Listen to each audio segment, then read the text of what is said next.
Hello, everybody. It is Joe.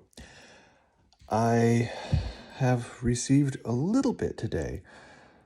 Some of them are really huge, and this one was fairly small, but there's a lot in there that I can share with you. Some of the big ones, of course, are personal advice to me from my inner being that isn't shareable.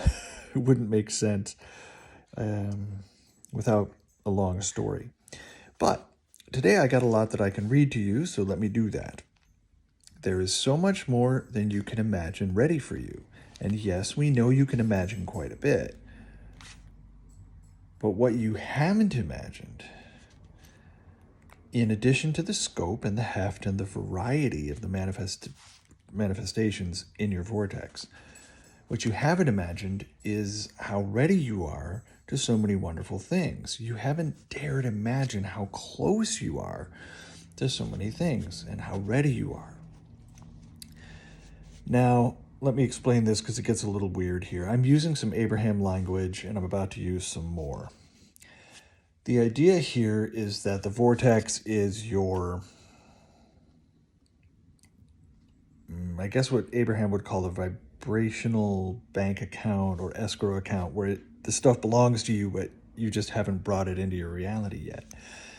And what I'm saying here is, well, what my inner being is saying here is that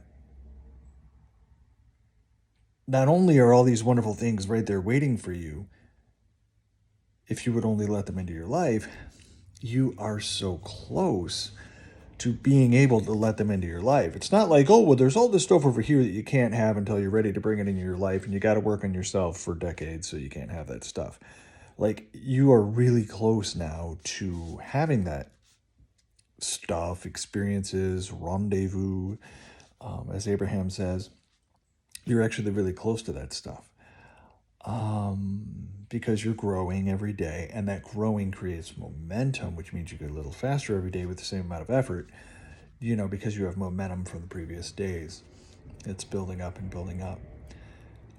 There's a little more here. It says it says you're ready, not just for the craving, needing, wanting things you don't have, putting stuff into your vortex, step one, rockets, Abraham stuff. But you're actually ready right now, that things are going to happen any moment now, and that the life you've dreamed of and laid so much groundwork for, you're ready for that. So just be you. That's what it says.